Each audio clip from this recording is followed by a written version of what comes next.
Excuse me. Excuse me.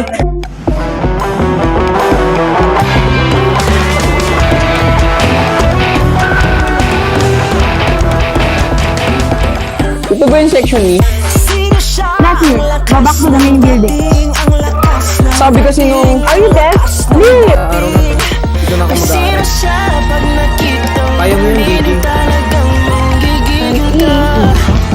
Ew. Eh ano naman yung section niya ako? Wala naman siguro masama ko mag-section. Siya ang bagong classmate niyo. Let's welcome her. Have a seat. Welcome to section E. Mr. President, wala ka bang question sa bagong transferee natin? Are you still ever doing? Ikaw,